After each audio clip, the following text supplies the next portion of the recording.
Hello friends, आज हम इस वीडियो में बात करेंगे हाई कोलेस्ट्रॉल के बारे में और जानेंगे कि हाई कोलेस्ट्रॉल होने का मूल कारण क्या है, इसके क्या क्या लक्षण होते हैं, इस बीमारी से कैसे बचा जा सकता है, इसमें क्या खाएं क्या नहीं खाएं और इसके साथ साथ हाई कोलेस्ट्रॉल को शरीर से कैसे जल्दी कम कर सकते हैं, इन सभी बातों को विस्तार पूर्वक जानेंगे। तो आइए फ्रेंड्स, वीडियो को स्टार्ट करते हैं। फ्रेंड्स, कोलेस्ट्रॉल एक वसा या तैलीय पदार्थ है जो नरम मोम के जैसा होता है। इसका 80% उत्पादन लिवर के द्वारा किया जाता है और लिवर के द्वारा ही स्टोर करके रखा जाता है। जब भी शरीर में कोलेस्ट्रॉल की आवश्यकता होती है तो लिवर जरूरत के अनुसार रिलीज कर देता है। बाकी का 20% हमारे खान पान से आता है। खून में मौजूद कोलेस्ट्रॉल को हमारा लिवर नियंत्रित करता है। कोलेस्ट्रॉल हमारे शरीर के लिए आवश्यक और जरूरी केमिकल कंपाउंड है। कोलेस्ट्रॉल हमारे शरीर के कुछ महत्वपूर्ण हार्मोन्स के साथ साथ कोशिका झिल्ली, विटामिन डी और पाचन संबंधित तत्वों के निर्माण के लिए महत्वपूर्ण होता है। कोलेस्ट्रॉल एक तैलीय पदार्थ है जो पानी में घुलनशील नहीं है, जिससे यह शरीर के अन्य अंगों तक खुद नहीं पहुंच सकता। इसलिए कोलेस्ट्रॉल को लिपोप्रोटीन्स नामक कण रक्त प्रवाह की सहायता से शरीर के दूसरे अंगों तक पहुंचाने में मदद करता है। लेकिन परेशानियां तब शुरू होती है जब कोलेस्ट्रॉल हमारे शरीर में जरूरत से ज्यादा जमा हो जाता है और खून के नलियों के दीवारों पर चिपक जाता है, जिससे खून के बहाव में रुकावट पैदा होने लगता है। लिपोप्रोटीन्स दो प्रकार के होते हैं, एलडीएल और एचडीएल। एलडीएल यानी लो डेंसिटी लिपोप्रोटीन्स, जिसे बैड कोलेस्ट्रॉल या खराब कोलेस्ट्रॉल भी कहा जाता है। एचडीएल यानी हाई डेंसिटी लिपोप्रोटीन्स, जिसे गुड कोलेस्ट्रॉल या अच्छा कोलेस्ट्रॉल भी कहा जाता है। हाई कोलेस्ट्रॉल कब होता है?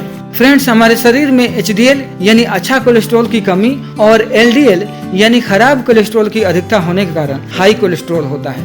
एलडीएल यानी खराब कोलेस्ट्रॉल बढ़ने से ये हमारे शरीर के आर्टरीज यानी रक्त वाहिकाओं में जमा होने से खून की नलियां पतली हो जाती है और रक्त प्रवाह में रुकावट पैदा करने लगती है, जिससे शरीर में कई प्रकार के विकार उत्पन्न होने लगते हैं, जैसे heart disease, heart attack, high blood pressure और पेरिफेरल आर्टरी डिजीज जैसे खतरे उत्पन्न हो जाते हैं। इसलिए जितनी जल्दी हो सके इसका इलाज शुरू कर लेना चाहिए। अगर अच्छा कोलेस्ट्रॉल हमारे शरीर में सही मात्रा में हो तो खराब कोलेस्ट्रॉल नियंत्रित रहता है, क्योंकि अच्छा कोलेस्ट्रॉल खराब कोलेस्ट्रॉल को शरीर से बाहर निकालने में मदद करता है। लक्षण, सबसे पहले फ्रेंड्स हम जान लेते हैं कि हाई कोलेस्ट्रॉल के कौन कौन से लक्षण होते हैं। दोस्तों, कोलेस्ट्रॉल की मात्रा बढ़ने पर हमारे शरीर में कुछ बदलाव महसूस होने लगते हैं। अगर हो रहे इन बदलावों पर गौर किया जाए तो आप खुद समय रहते इस बीमारी का पता लगा सकते हैं। आपके शरीर में कुछ इस प्रकार के लक्षण महसूस हो सकते हैं। ध्यान रहे कि सभी व्यक्तियों में एक समान लक्षण नहीं होते।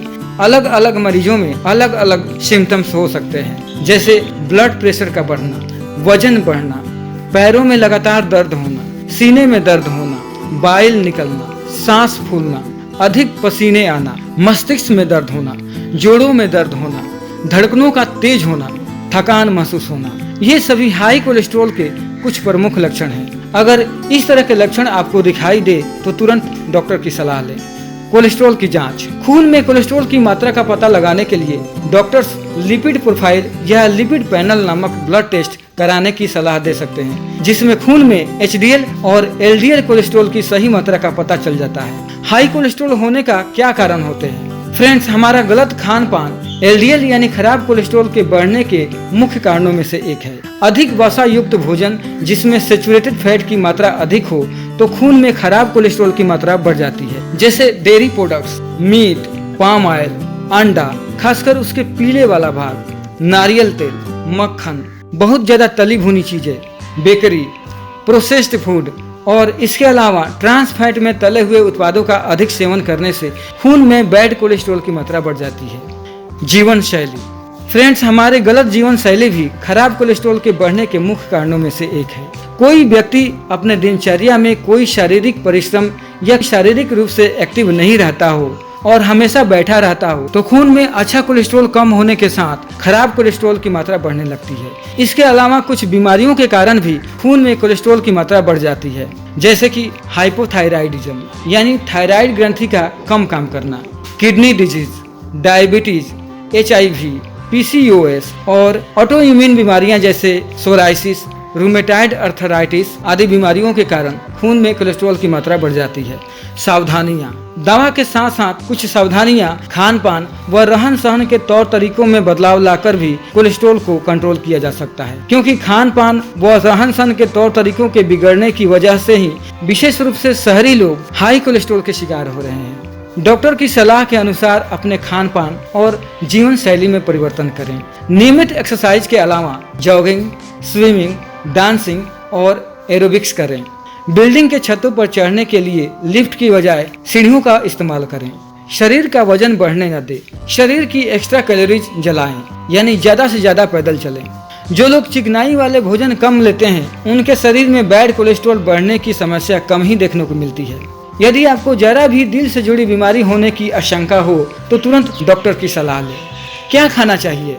दोस्तों, उचित खान पान और दिनचर्या में बदलाव लाकर इस बीमारी से बचा जा सकता है। खान पान या डाइट के बारे में बात करें तो साबुत अनाज डाइट में शामिल करना आपके लिए बेहतर होगा, क्योंकि ये कोलेस्ट्रॉल को कम करने में बहुत फायदेमंद होता है। साबुत अनाज में कई तरह के पौष्टिक तत्व और खनिज पदार्थ होते हैं जो कोलेस्ट्रॉल से होने वाले परेशानियों को दूर करते हैं। इनमें गेहूं, चावल, मकई, जौ, जई जैसे अनाज अपनी डाइट में शामिल कर सकते हैं। फलों का सेवन भी खराब कोलेस्ट्रॉल को कम करने और अच्छे कोलेस्ट्रॉल को बढ़ाने में मदद करता है। फलों में कम कैलोरीज होती है जो शरीर को केवल पोषक तत्व प्रदान करती हैं। इसके साथ साथ वसा को कम करने में भी मददगार होती है। फलों में प्रचुर मात्रा में fibre, potassium, vitamin C, minerals जैसे तत्व होते हैं जो शरीर में कोलेस्ट्रॉल के स्तर को कम करने में मदद करते हैं। फलों में फाइबर युक्त फल लेना आपके लिए बेहतर होगा। इसमें कीवी, संतरे, सेब, केले, जामुन, अनानास इत्यादि जैसे फल शामिल है। इसके अलावा फ्रेंड्स, पेय पदार्थ भी ले सकते हैं। ग्रीन टी लेना आपके लिए बेहद ही फायदेमंद होगा। ग्रीन टी एक अच्छा पेय पदार्थ है जो वजन को कम करने में मदद करता है, साथ ही मेटाबॉलिज्म को भी बढ़ाता है। इसमें भरपूर मात्रा में एंटीऑक्सीडेंट के गुण पाए जाते हैं जो खून में कोलेस्ट्रॉल के स्तर को कम करने में मदद करता है। इसके साथ ही दिन में 7 से 8 गिलास पानी पीना चाहिए ताकि शरीर में जल स्तर बनी रहे। हरी साग सब्जियों का सेवन भी आपके लिए लाभदायक है। हरी और ताजे पत्तेदार सब्जियां सेहत के लिए बहुत ही फायदेमंद होती है जो कोलेस्ट्रॉल को नियंत्रित करने में मदद करती है। इसमें बहुत सारे पोषक तत्व होते हैं जैसे fibre, potassium, vitamin A, vitamin C आदि। हरी सब्जियों में पालक, मेथी, बथुआ, शलगम, मटर, बीन्स और फलियां आदि अपने डाइट में शामिल कर सकते हैं। इसके अलावा नॉन वेज भी अपने डाइट का हिस्सा बना सकते हैं जैसे मछली और चिकन। विशेषकर मछली में ओमेगा 3 फैटी एसिड होता है जो अच्छे कोलेस्ट्रॉल को बढ़ाता है और खराब कोलेस्ट्रॉल को कम करने में मदद करता है। ड्राई फ्रूट्स भी आप ले सकते हैं जिसमें बादाम, अखरोट, पिस्ता और काजू शामिल है। ड्राई फ्रूट्स में ढेर सारे विटामिन, मिनरल्स, एंटीऑक्सीडेंट के गुण पाए जाते हैं जो शरीर को अनेकों बीमारियों से बचाते हैं। कोलेस्ट्रॉल को नियंत्रित करने के लिए बादाम, अखरोट, पिस्ता और काजू अपने डाइट में शामिल कर सकते हैं। ड्राई फ्रूट्स ज्यादा न खाएं, सिर्फ 8 से 10 गिरियां ही दिन में ले सकते हैं। दोस्तों, खराब कोलेस्ट्रॉल को नियंत्रित करने के लिए हम और क्या क्या खा सकते हैं मैं एक बार फिर आपको बता देता हूँ। Olive oil. दोस्तों, एक्स्ट्रा वर्जिन ऑलिव ऑयल आप ले सकते हैं। ओट्स, मछली, अलसी के बीज, ग्रीन टी, धनिया के बीज, कच्चा प्याज, आंवला, सेब का सिरका, संतरे का जूस, बादाम, अखरोट, पिस्ता, रेड वाइन, अंकुरित दाल, हरी पत्तेदार सब्जियां, लहसुन, चोकर वाली रोटी, सोयाबीन, दही और छाछ, ये सभी चीजें आप खा सकते हैं जो हाई कोलेस्ट्रॉल में फायदेमंद होते हैं। अगर इनमें से किसी भी चीज से आपको एलर्जी है तो उसे अवॉइड कर सकते हैं। परहेज। दोस्तों, हमें क्या नहीं खाना चाहिए इसके बारे में जान लेते हैं। सबसे पहले तली भुनी चीजें आपको बिल्कुल ही नहीं खाना चाहिए जैसे fried chicken, French fries, chips, पकौड़े इत्यादि आपको नहीं खाने चाहिए। मीठी चीजें भी आपको नहीं खाना चाहिए जैसे केक, पेस्ट्री, आइसक्रीम, मिठाइयाँ या ऐसी चीजें जिसमें अधिक मात्रा में शक्कर हो। चीनी और खराब कोलेस्ट्रॉल का आपस में संबंध पाया गया है। अधिक शुगर खाने से गुड कोलेस्ट्रॉल में कमी आती है और साथ ही शरीर में ट्राइग्लिसराइड की मात्रा भी बढ़ जाती है। अंडे की जर्दी न खाएं। जी हाँ दोस्तों, अगर आप अंडे खाना चाहते हैं तो बेशक खा सकते हैं लेकिन उसका जर्दी न खाएं। अगर उच्च कोलेस्ट्रॉल है तो ये आपके लिए नुकसानदायक हो सकता है। हफ्ते में ज़्यादा से ज़्यादा 3 अंडे की जर्दी खा सकते हैं या इसे बिल्कुल ही अवॉइड कर सकते हैं, ये आपके लिए बेहतर होगा। डेयरी प्रोडक्ट्स न खाएं। जी हाँ दोस्तों, कुछ डेयरी प्रोडक्ट्स हैं उसे आपको अवॉइड करना होगा, जैसे दूध, बटर, घी, क्रीम। ये सब खाना आपके लिए हानिकारक हो सकता है, क्योंकि बटर में सैचुरेटेड फैट और कोलेस्ट्रॉल से भरपूर होता है, जो हाई कोलेस्ट्रॉल की समस्या को बढ़ा सकता है। नारियल और इससे बनी चीजें भी आपको नहीं खाना चाहिए। अगर आपको हाई कोलेस्ट्रॉल है तो नारियल और नारियल तेल से बनी चीजों से आपको परहेज करना होगा, क्योंकि पाम ऑयल और कोकोनट ऑयल दोनों में ही सैचुरेटेड फैट होता है, जो एलडीएल यानी खराब कोलेस्ट्रॉल को बढ़ा सकता है। रेड मीट न खाएं। अन्य मीटों की तुलना में मटन, पोर्क और लैब मीट में सैचुरेटेड फैट और कोलेस्ट्रॉल की मात्रा अधिक पाई जाती है, जो हार्ट डिजीज और हाई कोलेस्ट्रॉल के मरीजों के लिए नुकसानदायक हो सकता है। इसकी जगह आप भुनी हुई या स्टीम की हुई मछली या चिकन ले सकते हैं। नियमित एक्सरसाइज हाई कोलेस्ट्रॉल को कम करने में मदद कर सकता है।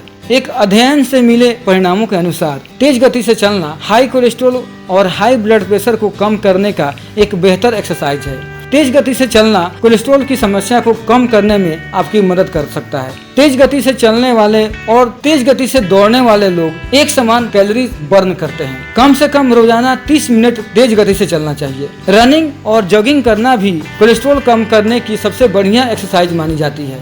अगर आप रोज रनिंग या जॉगिंग करते हैं तो यह आपके शरीर से कोलेस्ट्रॉल को कम करने में मदद करता है और इससे वजन भी कम होता है। एक जगह गोल चक्कर लगाने से अच्छा है कुछ मील की दूरी तय की जाए। ये एक अच्छा जॉगिंग हो सकता है। अगर आपको तैराकी पसंद है तो इससे वजन कम करने और कोलेस्ट्रॉल लेवल को नियंत्रित करने में मदद मिलती है। साइकिल चलाने से भी वजन और कोलेस्ट्रॉल लेवल को कम करने में मदद मिलती है। जो लोग शारीरिक रूप से एक्टिव रहते हैं उन लोगों में हाई कोलेस्ट्रॉल कम ही देखने को मिलती है, इसलिए ऐसे बीमारियों से बचने के लिए शारीरिक रूप से एक्टिव रहना होगा। योगा। दोस्तों, योगा को नियमित दिनचर्या में शामिल करने से हाई कोलेस्ट्रॉल के साथ हार्ट डिजीज और हाई ब्लड प्रेशर को कम करने में महत्वपूर्ण भूमिका निभाती है। योगा की बात करें तो इसमें आप कपालभाति, चक्रासन, सर्वांगासन, शलभासन, पश्चिमोत्तासन जैसे योगा अपनी दिनचर्या में शामिल कर सकते हैं।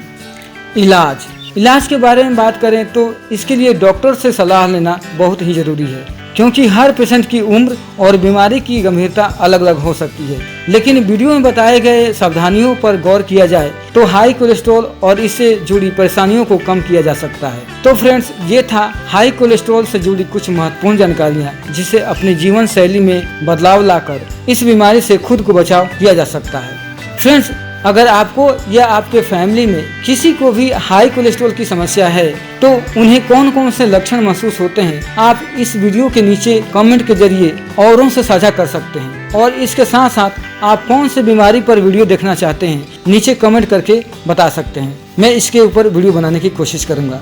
तो दोस्तों, मिलते हैं नेक्स्ट वीडियो में। तब तक के लिए नमस्कार।